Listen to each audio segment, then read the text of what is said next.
ओम शांति। आज की बाबा की अव्यक्त मुरली रिवाइज कोर्स की है 13/12/95। सुना?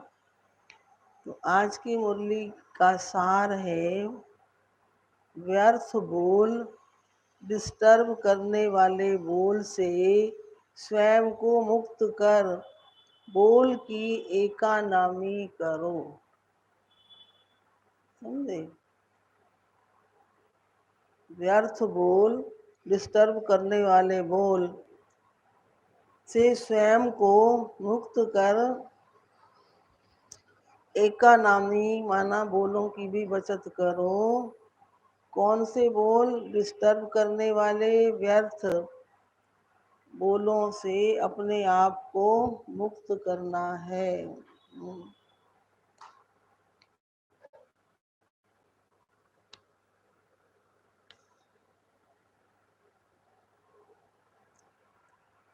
तो आज बाप दादा चारों ओर की आत्माओं को आप सभी के साथ देख रहे हैं। चारों ओर के बच्चे आकार रूप से बाप दादा के सामने हैं। शरीर से तो थोड़े होते हैं, लेकिन आकार रूप में तो सभी वहां पहुंचे हैं ना। डबल सभा, सकारी और आकारी दोनों, कितनी बड़ी सभा है। बाप दादा दोनों सभा के बच्चों को देख हर्षित हो रहे हैं। एक तो जो वहां पहुंचे हैं, और दूसरा जो अपने स्थान पर बैठकर बुद्धि के द्वारा वहां पहुंचे हैं। क्योंकि बाप दादा हर बच्चे को विशेष दो रूप से देख रहे हैं। समझे? बाप दादा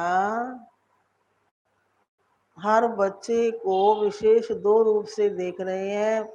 एक, हर एक बच्चा इस सर्व मनुष्य आत्माओं के पूर्वज और सारे वृक्ष का फाउंडेशन है। तो ना, हर एक बच्चा इस सर्व मनुष्य आत्माओं के पूर्वज और सारे वृक्ष का फाउंडेशन है, क्योंकि जड़ से सारा वृक्ष निकलता है।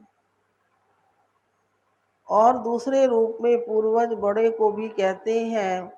तो सृष्टि की आदि में आप आत्माओं का ही पार्ट है, इसलिए बड़े से बड़े हो। इस कारण सर्व आत्माओं के पूर्वज हो। साथ साथ ऊंचे से ऊंचे बाप की पहली रचना आप ब्राह्मण आत्माएं हो।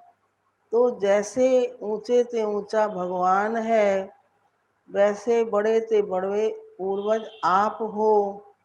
तो इतने सारे पूर्वज बच्चों को देख बाप हर्षित होते हैं।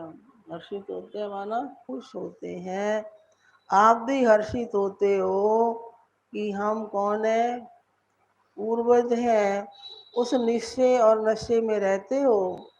तो बाप दादा किसकी सभा देख रहे हैं आज? पूर्वजों की सभा देख रहे हैं। समझा? तो आज बाप दादा किसकी सभा? पूर्वजों की सभा देख रहे हैं। आप सभी जो भी बाप के बच्चे हो, माया से बचे हुए हो। बच्चे का अर्थ ही है बाप का बनना, अर्थात बच्चे बनना। तो माया से बचे हुए बाप के बच्चे बनते हैं। आप सभी माया से बचे हुए हो ना, कि कभी चक्कर में आ जाते हो। कहते हैं ना,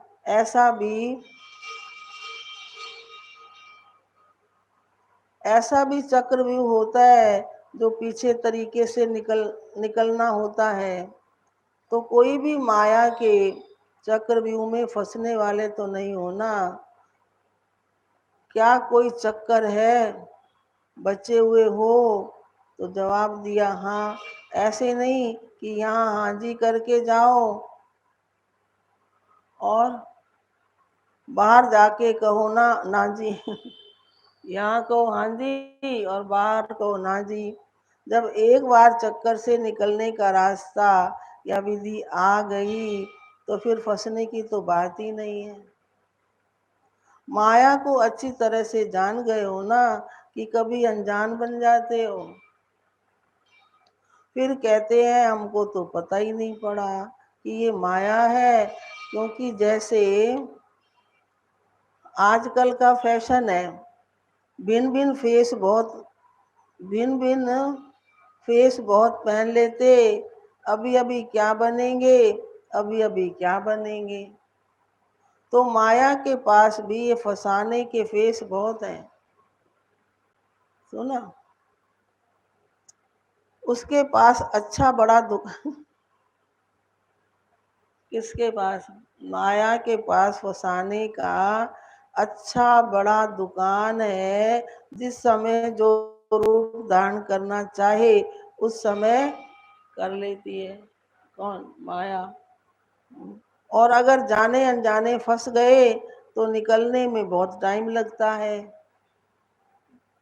और संगम का एक सेकंड व्यर्थ जाना अर्थात एक सेकंड व्यर्थ जाना अर्थात एक वर्ष गंवाना है। सेकंड नहीं तो आप सोचो संगम युग कितना छोटा है। अभी तो डायमंड जुबली मना रहे हो और इस थोड़े समय में जो बनना है, जो जमा करना है वो अभी बन सकते हैं। तो बाप दादा देख रहे थे कि बनने का समय कितना थोड़ा है और बनते हो सारा कल्प, तो कहाँ 5,000 वर्ष और कहाँ अभी 60 वर्ष। चलो आगे कितना भी समय होगा लेकिन हजारों के गिनती में तो नहीं होगा ना। संगम का अगर समय पड़ा, 95 की मुरली है बाबा की, तो फिर भी बाबा कहते हैं तो हजारों की गिनती में तो नहीं होगा ना। तो इस थोड़े से समय में राज्य अधिकारी बनने व रॉयल फैमिली में आने के लिए क्या करना होगा? समझे? राज्य अधिकारी बनने के लिए और रॉयल फैमिली में आने के लिए क्या करना है? वैसे संख्या के हिसाब से सतयुग में विश्व का तखत सभी को तो मिल भी नहीं सकता। मानो पहले लक्ष्मी नारायण तो तख्त पर बैठेंगे, लेकिन जो पहले लक्ष्मी नारायण की रॉयल फैमिली है उन्हों को भी इतना ही सभी द्वारा स्नेह और सम्मान मिलता है। रिस्पेक्ट, सम्मान का मतलब रिस्पेक्ट। तो अगर पहली राजधानी के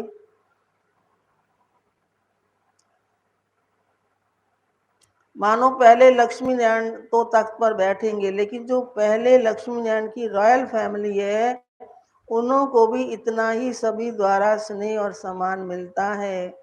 तो अगर पहली राजधानी के रॉयल फैमिली में भी आते हैं तो वो पहले नंबर है, चाहे बड़े तख्त पर नहीं बैठते, लेकिन प्रारब्ध नंबर 1 के हिसाब से ही है। नहीं तो आप सभी लोगों को त्रेता तक भी तख्त थोड़ी मिलेगा। लेकिन विश्व राज्य अधिकारी का लक्ष्य सभी का है ना कि वहां भी एक स्टेट के राजा बन जाएंगे। तो पहले नंबर के रॉयल फैमिली में आना ये भी श्रेष्ठ पुरुषार्थ है। सुना, जरूरी नहीं है कि सारे तख्त पर बैठेंगे, तख्त संभालेंगे। बाबा ने कहा ना संभाल भी नहीं सकेंगे, तो उस फैमिली में आना भी क्या है। तो पहले नंबर की रॉयल फैमिली में आना ये भी श्रेष्ठ पुरुषार्थ है। कोई को तख्त मिलता है और किसी को रॉयल फैमिली मिलती है। तो रॉयल फैमिली की भी उतनी रिस्पेक्ट होगी। इसके भी गूढ़े रहस्य हैं। सुना? किसके? रॉयल फैमिली में आने के। तो जो सदा संगम पर बाप के दिल तख्त नशीन स्वतः और सदा रहता है, कभी कभी नहीं। जो सदा आदि से अंत तक स्वप्न मात्र भी, संकल्प मात्र भी पवित्रता के व्रत में सदा रहा है, स्वप्न तक भी अपवित्रता को टच नहीं किया है, तो ऐसी श्रेष्ठ आत्माएं तख्त नशीन हो सकती हैं जिसने चारों ही सब्जेक्ट में अच्छे मार्क्स, अच्छे नंबर लिए, आदि से अंत तक अच्छे नंबरों से पास हुए हैं, उसी को ही पास विद ऑनर कहा जाता। बीच बीच में मार्क्स कम हुई, फिर मेकअप किया तो मेकअप वाला नहीं, लेकिन आदि से चारों ही सब्जेक्ट में बाप के दिल पसंद है तो तख्त ले सकता है। कितने कितनी पुरुषारत है, क्या हिसाब है, ऐसे थोड़ी तख्त पे बैठ जाएंगे। तो बाप के दिल पसंद है वो तख्त ले सकता है। और साथ साथ जो ब्राह्मण संसार में सर्व के प्यारे, सर्व के सहयोगी रहे हैं, सर्व के प्यारे और सर्व के सहयोगी रहे हैं, ब्राह्मण परिवार हरेक दिल से सम्मान करता है, ऐसे सम्मानधारी तख्त नशीन बन सकता है। तख्त पे कौन बैठेगा, बाबा इस बात को खोल रहे हैं। अगर इन बातों में किसी न किसी में कमी है तो वो नंबर वार रॉयल फैमिली में आ सकता है, चाहे वो पहली में आवे, चाहे वो 8वीं में आवे, चाहे त्रेता में आए। तो अगर तख्त नशीन बनना है तो इन सब बातों को चेक करो। अगर सेवा में 100 मार्क्स जमा है और धारणा में 25%, तो क्या होगा? सेवा में कितने बताएं? सेवा में 100 मार्क्स जमा है और धारणा में 25%, तो क्या होगा? वो अधिकारी बनेगा। कई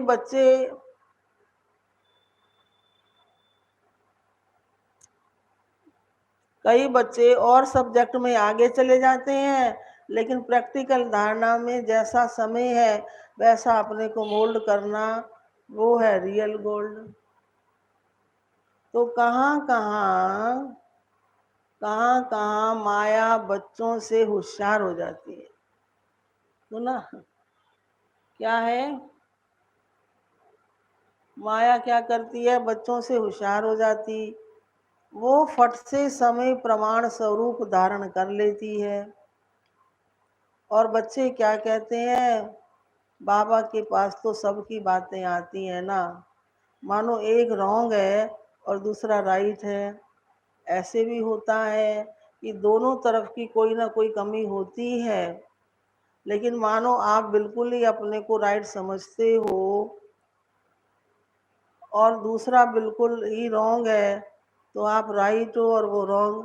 फिर जैसा समय, जैसा वायुमंडल देखा जाता है, वैसे अपने को ही चाहे समाना पड़ता, चाहे मिटाना पड़ता है, चाहे किनारा करना पड़ता है। लेकिन बच्चे क्या कहते हैं, क्या हर बात में हर समय हमको ही मरना है क्या? दूसरा तो चेंज ना हो, मैं ही होती रहूं।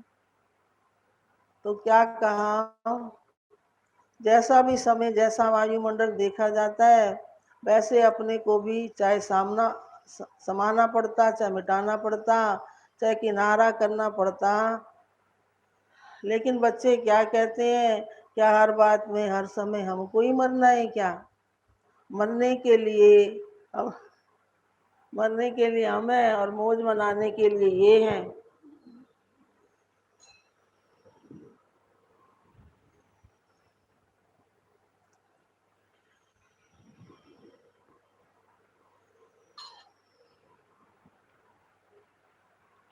सुना, मरने के लिए हमें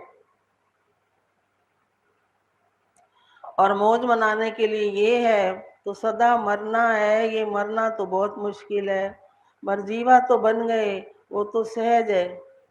ब्रह्मा कुमार कुमारी बन गए, ये भी तो मर्जीवा बने ना। ये मरना तो बहुत सहज हो गया। मर गए, ब्रह्मा कुमारी बन गए, लेकिन ये बार बार का मरना ये बहुत मुश्किल है। संस्कारों के मेल में मुश्किल है ना। छोटियां कहती हैं बाबा कहते छोटियां कहती हैं हमको ही ज्यादा मरना पड़ता है। और जब ये मुरली चली थी तो हम भी छोटे ही थे उस टाइम पे। और बड़े कहते हैं हमको ही ज्यादा सुनना पड़ता है। तो आपको सहन करना पड़ता है, उनको सुनना पड़ता है। तो मरना किसको है? कौन मरे? एक मरे या दोनों मरे? भाभी वंडरफुल बातें हैं। दोनों ही मर गए तो बात खत्म, खेल खत्म। तो मरना आता है या थोड़ा मुश्किल लगता है, थोड़ा सांस हांफता है, मुश्किल सांस निकलता है, तकलीफ होती है। उस समय जब कहते हो ना कि क्या हमें ही मरना है, हमें ही बदलना है, क्या मेरी ही जिम्मेवारी है बदलने की? दूसरे की भी तो है। आधा आधा बांट लो, तुम इतना मरो मैं इतना मरूं, तुम इतना मरो मैं इतना मरूं। बाप दादा को तो उस समय रहम भी बहुत आता है।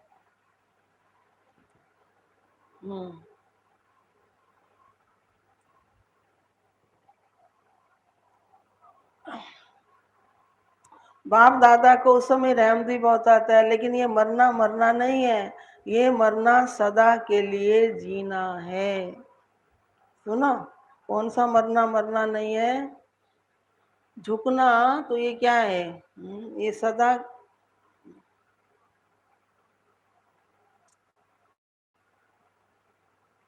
तकलीफ होती है। उस समय जब कहते हो ना क्या हमें ही मरना है, हमें ही बदलना है, क्या मेरी ही जिम्मेवारी है बदलने की?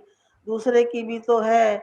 आधा आधा बांट लो, तुम इतना मरो मैं इतना मरूं। बाप दादा बाप दादा को उस समय रहम भी बहुत आता है, लेकिन ये मरना मरना नहीं है, ये मरना सदा के लिए क्या है? जीना है। लोग कहते हैं बिना मरे स्वर्ग नहीं मिलेगा, आप न मरो तो स्वर्ग न जाओ, बोलते हैं ना। तो उस मरने से तो स्वर्ग मिलता नहीं, लेकिन इस मरने से स्वर्ग का अधिकार जरूर मिलेगा। इसीलिए ये मरना अर्थात स्वर्ग का अधिकारी बनना। डर जाते हो ना? मरना पड़ेगा, मरना पड़ेगा, सहन करना पड़ेगा, तो छोटी बात बड़ी हो जाती। आप सोचो कोई भी डाकू या चोर है नहीं, लेकिन आपको डर बैठ गया है डाकू है चोर है, तो भय से क्या होता? भय से या तो हार्ट नीचे ऊपर होगी या ब्लड प्रेशर नीचे ऊपर होगी। डर से तो होता है ना। तो डर जाते हो। मरना बड़ी बात नहीं है, आई समझ में?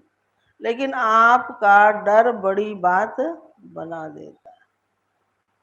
फिर कहते पता नहीं हमको क्या होता है, पता नहीं पता नहीं। लेकिन जैसे हिम्मत से मर्जीवा बनने में भय नहीं किया ना, खुशी खुशी से किया, तो खुशी खुशी से परिवर्तन करना है।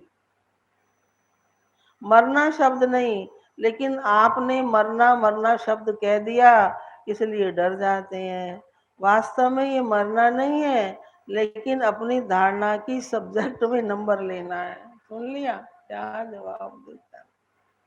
ये मरना नहीं है, तो क्या बताया? अपनी धारणा की सब्जेक्ट में नंबर लेना है।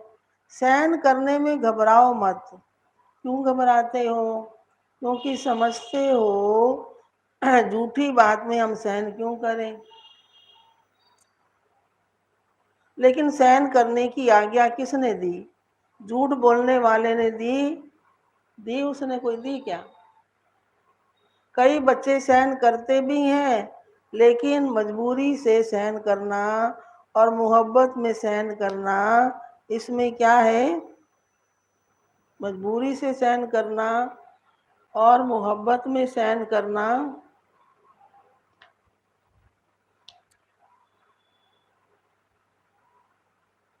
इसमें अंतर हो जाता है ना। लेकिन सहन करने की आज्ञा किसने दी? झूठ बोलने वाले ने दी।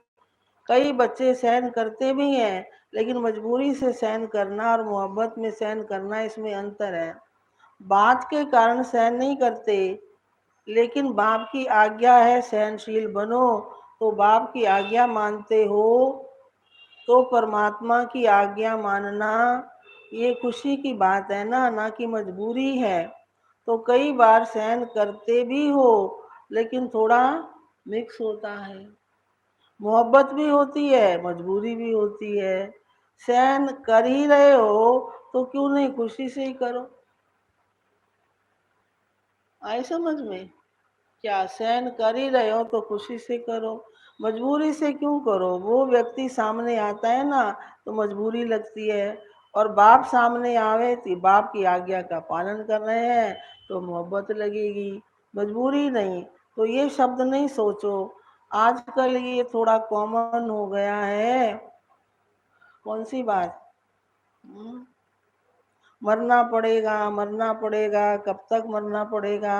अब तक, अंत तक, या 2 साल, 1 साल, 6 मास, फिर तो अच्छा मर जाएं। लेकिन कब तक मरना है? लेकिन ये मरना मरना नहीं है, अधिकार पाना है। आई समझ में? क्या ये मरना मरना नहीं है?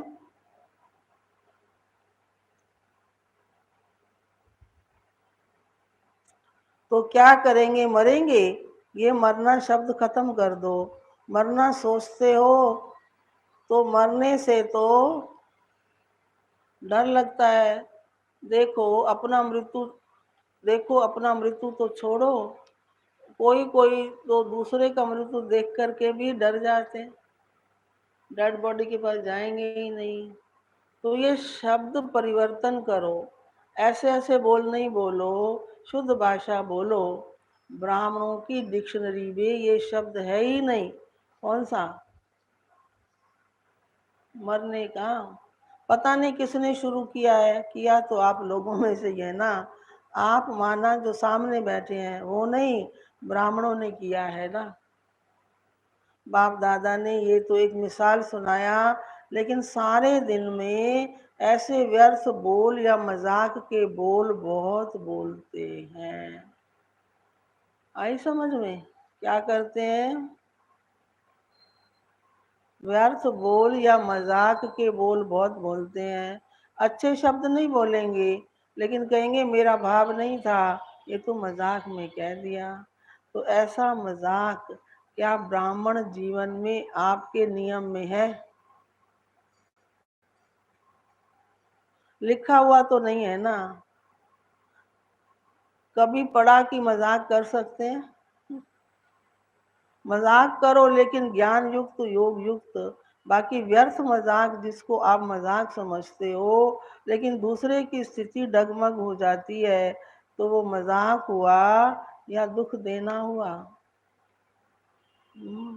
तो आज बाप दादा ने देखा कि एक तो सभी पूर्वज हैं, और दूसरा सबसे बड़े से बड़े पूज्य आत्माएं भी आप ही हो।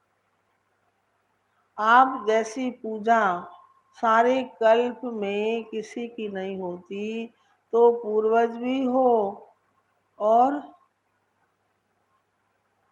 पूज्य भी हो, लेकिन पूज्य भी नंबरवार हैं। जो भी ब्राह्मण बनते हैं उनकी पूजा होती जरूर है, लेकिन किसकी विधि पूर्वक होती है और किसी की काम चलाऊ होती।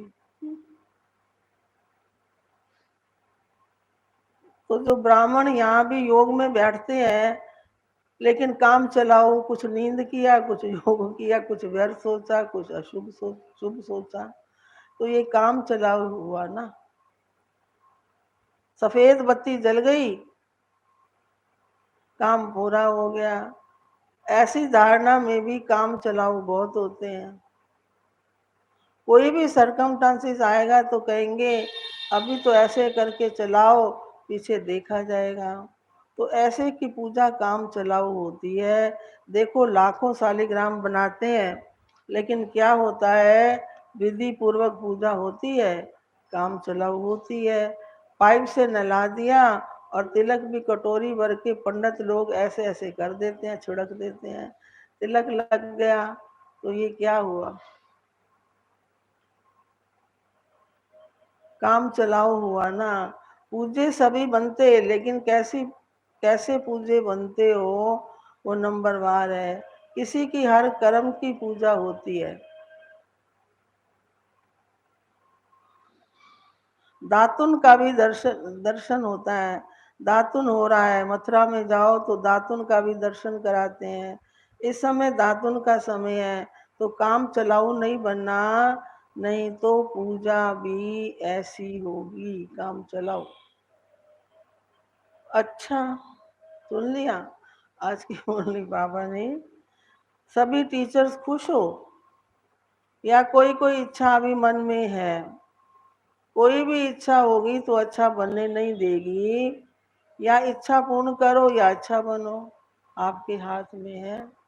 और देखा जाता है कि ये इच्छा ऐसी चीज है, जैसे धूप में आप चलते हो तो आपकी परछाई आगे जाती है, और आप उसको पकड़ने की कोशिश करो तो पकड़ी जाएगी,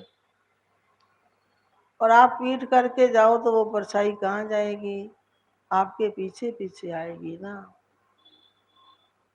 तो अच्छा अपनी तरफ आकर्षित कर, तो इच्छा अपनी तरफ आकर्षित कर रुलाने वाली है, और इच्छा को छोड़ दो तो इच्छा आपके पीछे पीछे आने वाली है।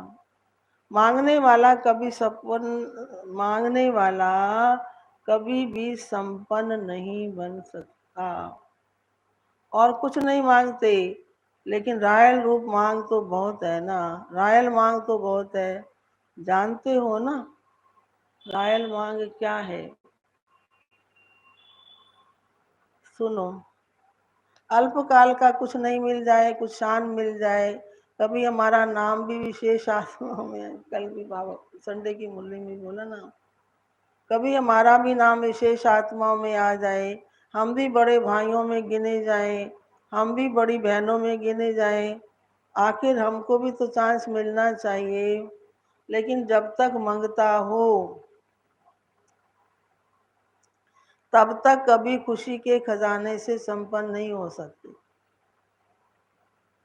तो ये मांग के पीछे, कोई भी हद की इच्छाओं के पीछे भागना, ऐसे समझो जैसे मृग तृष्णा। इससे सदा ही बच के रहो। छोटा रहना कोई खराब बात नहीं है। छोटे सुभान अल्लाह, क्योंकि बाप दादा के दिल पर नंबर आगे है। अल्पकाल की इच्छा का अनुभव करके देखा होगा तो रुलाती है या हंसाती है? अल्पकाल की इच्छा बाबा ने कहा अनुभव करके देखा होगा, रुलाती है या हंसाती है? रुलाती है ना। तो रावण की आज्ञा है रुलाओ, और आप तो बाप के हो ना, तो बाप हंसाने वाला है या रुलाने वाला है? तो आज बाप दादा विशेष इस पर अटेंशन दिला रहे हैं कि व्यर्थ बोल जो किसी को भी अच्छे नहीं लगते हैं। आपको अच्छा लगता है, फिर दूसरे को अच्छा नहीं लगता, तो सदा के लिए उस शब्द को समाप्त कर दो। सारे दिन में अगर बाप दादा अपने पास बच्चों के शब्द नोट करें तो काफी फाइल बन सकती है।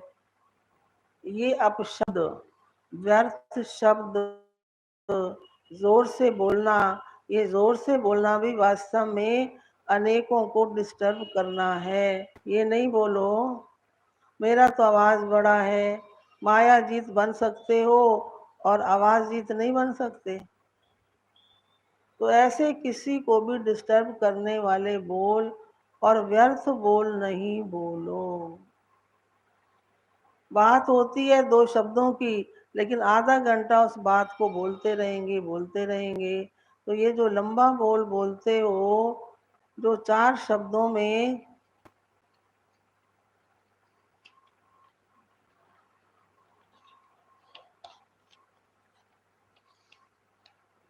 बोला जा सकता है, वो 12-15 शब्द नहीं बोलो। आप लोगों का स्लोगन है कौन सा? कम बोलो धीरे बोलो। तो जो कहते हैं हमारा आवाज बहुत बड़ा है, हम चाहते नहीं लेकिन आवाज ही बड़ा है, तो वो गले में एक स्लोगन लगाकर डाल देवे। होता क्या है, आप लोग तो अपनी धुन में जोर से बोल रहे हैं, लेकिन आने जाने वाले सुन करके ये नहीं समझते कि इसका आवाज बड़ा है। वो समझते पता नहीं झगड़ा हो रहा है, तो ये भी डिसर्विस हुई ना। इसलिए आज का पाठ दे रहे हैं, व्यर्थ बोल या किसी को भी डिस्टर्ब करने वाले बोल से क्या करो, अपने को मुक्त करो। व्यर्थ बोल मुक्त। फिर देखो अव्यक्त फरिश्ता बनने में आपको बहुत मदद मिलेगी। बोल बोल बोल बोल बोल बोल बोल बोलते ही रहते हैं। बोल बोल बोल बोलते ही रहते हैं। अगर बाप दादा टेप भरकर आपको सुनाए ना, तो आपको भी हंसी आएगी। सुना? तो क्या पाठ पक्का किया है? बोल की एकानामी करो, अपने बोल की वैल्यू रखो। अच्छा, एक तो बोल रहा है, दूसरा गुस्से में कहता है मत बोलो, तो वो भी बराबर हो गया। अपने बोल की वैल्यू रखो। जैसे महात्माओं को कहते हैं ना सत वचन महाराज, तो आपके बोल सदा सत वचन अर्थात कोई ना कोई प्राप्ति कराने वाला वचन हो। किसी को चलते फिरते हंसी में कह देते हैं ये तो पागल है, तो ना ये तो बेसमझ है। ऐसे कोई शब्द बाप दादा अभी भूल गए हैं, लेकिन सुनते तो ना ये शब्द भी बाबा कहते नहीं बोलो ना। ऐसे कई शब्द बाप दादा अभी भूल गए, बाबा बेचारा भूल जाता है, लेकिन सुनते हैं। कौन से? ये तो पागल है, ये तो बेसमझ है। तो ब्राह्मणों के मुख से ऐसे शब्द निकलना, ये मानो आप सतवचन महाराज वाले किसी को श्राप देते हो। किसी को श्रापित नहीं करो, सुख दो। युक्ति युक्त बोल बोलो और काम का बोलो, व्यर्थ नहीं बोलो। तो जब बोलना शुरू करते तो 1 घंटे में चेक करो कितने बोल व्यर्थ हुए और कितने सतवचन हुए। आपको अपने बोल की वैल्यू का पता नहीं, तो बोल की वैल्यू समझो। आप शब्द नहीं बोलो, शुभ शब्द बोलो। शुभ शब्द क्यों बोलो? सुनो, क्योंकि अभी लास्ट मास है और आदि का मास डायमंड जुबली है। लास्ट मास है तो सारा साल डायमंड बनेंगे या 6 मास बनेंगे? सारा साल बनेंगे ना। इसलिए बाप दादा डायमंड जुबली के पहले बच्चों को विशेष अटेंशन दिला रहे हैं। बाप दादा चारों ओर के दृश्य तो देखते ही रहते हैं, सारा दिन नहीं देखते रहते, सेकंड में सब देख सकते हैं। तो पाठ पक्का किया। कौन सा? मुक्त बनना है या थोड़ा थोड़ा युक्त और थोड़ा थोड़ा मुक्त? क्या करना है? हर एक अपने को देखे। ये नहीं शुरू करना कि बाबा ने वाणी चलाई फिर भी बोल रहा है। कई ऐसे भी कहते हैं ना। दूसरे को नहीं देखना है, अपने को देखो। मैंने बाप की श्रीमत को कितना अपनाया। अभी तो 1-2 को देखते हैं ये कर रहा है, लेकिन जब अधिकार मिलने को वो नीचे पद में जाएगा, सुना,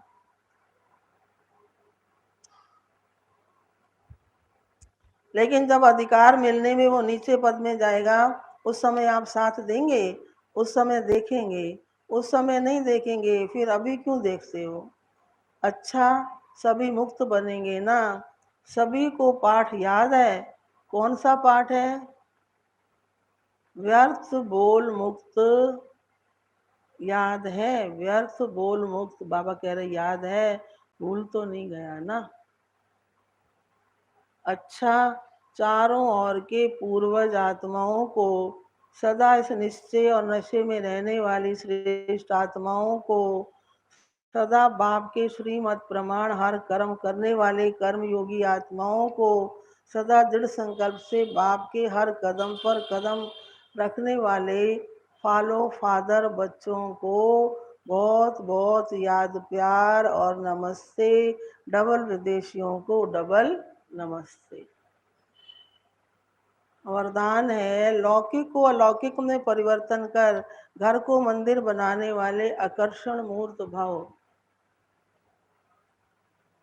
प्रवृत्ति में रहते घर के वायुमंडल को ऐसा बनाओ जिसमें कोई भी लौकिकता ना हो। कोई भी आए तो अनुभव करे ये अलौकिक है, लौकिक नहीं। ये साधारण घर नहीं है। सुना? क्या अनुभव करे? ये साधारण घर नहीं लेकिन मंदिर है। ये है पवित्र प्रवृत्ति वालों की सेवा का प्रत्यक्ष स्वरूप। स्थान भी सेवा करे, वायुमंडल भी सेवा करे। जैसे मंदिर का वायुमंडल सबको आकर्षित करता है, ऐसे आपके घर से पवित्रता की खुशबू आए तो वो खुशबू स्वतः ही चारों ओर फैलेगी और सबको आकर्षित करेगी। स्लोगन है, मन बुद्धि को दृढ़ता से एकाग्र कर।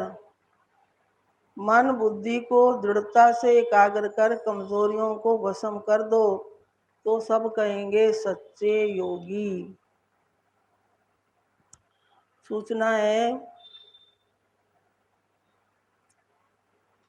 आज अंतर्राष्ट्रीय योग दिवस, तीसरा रविवार है। साय 6:30 से 7:30 बजे तक सभी भाई बहनें योग अभ्यास में अनुभव करें कि मुझ आत्मा द्वारा पवित्रता की किरणें निकलकर सारे विश्व को पावन बना रही हैं। मैं मास्टर पतित पावनी आत्मा हूँ। अच्छा, ओम शांति।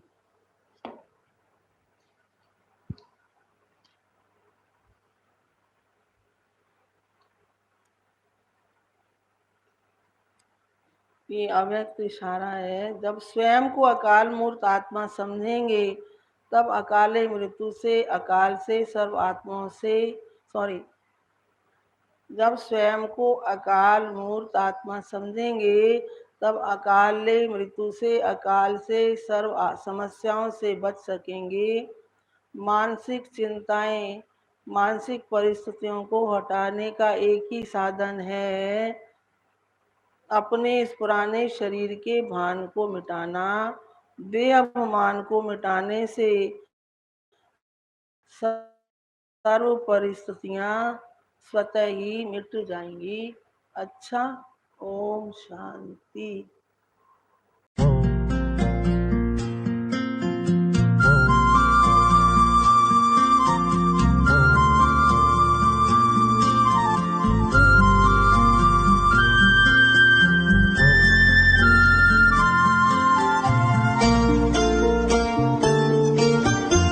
जीवन की राहों में तुमसे उजेरा, प्रेम का प्रकाश मेरे प्राणों में बिखेरा।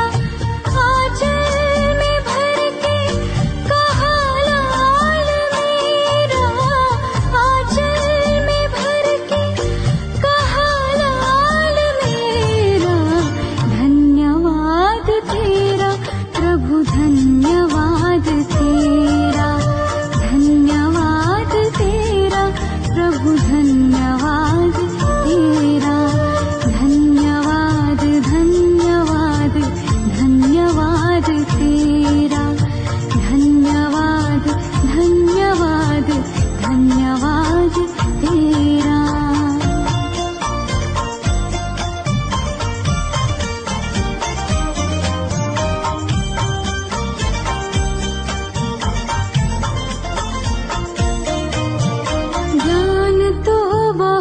था पर खुद से अनजान थे, आत्मज्ञान पाके हुए दूर देह भान से। ज्ञान तो बहुत खुद से अनजान थे, आत्मज्ञान पाते हुए दूर देह भान से, सद्गुणों से कर दिया है श्रृंगार मेरा। धन्यवाद तेरा प्रभु, धन्यवाद तेरा, धन्यवाद तेरा प्रभु, धन्यवाद तेरा।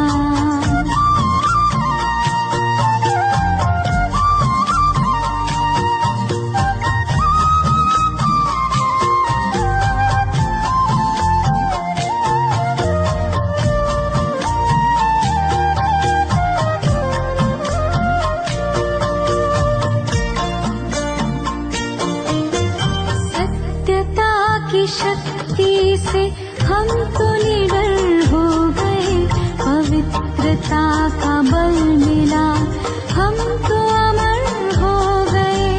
पग पग पर देते हो प्रभु साथ मेरा, धन्यवाद तेरा प्रभु, धन्यवाद तेरा, धन्यवाद तेरा प्रभु, धन्यवाद।